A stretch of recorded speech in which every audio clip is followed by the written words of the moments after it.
विविध ठिकाणी हा काला झाला. वाळवंटामध्ये काला होतो जिथं काही पिकत नाही, उगवत नाही, तिथं काला होत असतो. जिथे अहंकार नाही, जिथे लोभ नाही, जिथे क्रोध नाही, याचा लवलेश सुद्धा होत नाही, अशी पृथ्वी, असा देह काल्यासाठी परिपूर्ण आहे. म्हणून परिपूर्ण योगेश्वर भगवंत आहे, तो जगद्गुरु आहे. जगद्गुरु वसुदेव सुतम देव कंसचानन देवकी परमानंद कृष्ण म्हणजे जगद्गुरु आहे. आणि जगद्गुरुनं चरित्र सांगावं जगद्गुरुच.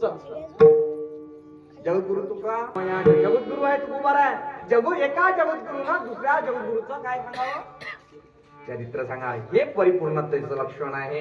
हे मारुती बाबांना लक्षात आलं मायबाप, म्हणून तर तुमच्या चेहऱ्यावर एवढं हसू आहे, एवढे प्रफुल्लित चेहरे तुमचे आहे की काय सांगावं. असं वाटते तुमच्याकडेच पाहत राहावं आणि बस. काय आनंद आहे तुमच्या गावात. मला असं वाटते काल तुमचं गाव दणाणून गेलो होतं.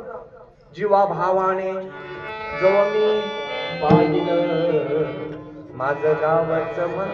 वंदनीय महाराज म्हणतात, तुम्हाला समजलं मंगल काय, मंगल स्वरूप काय हे तुम्हाला कळलं. म्हणून तर धन धन करत होता तिकडे तिकडे. आनंदही आनंद होता.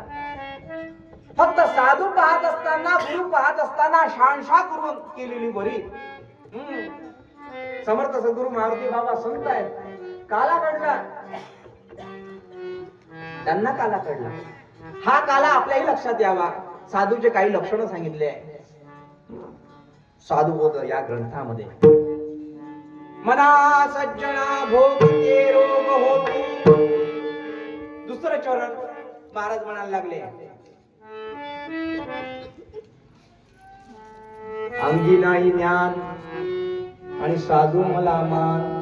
हे जंगलच्या अस्वलीला मोठ्या मोठ्या जटा, पारदी लंगोटी अन त्यागी दिसे.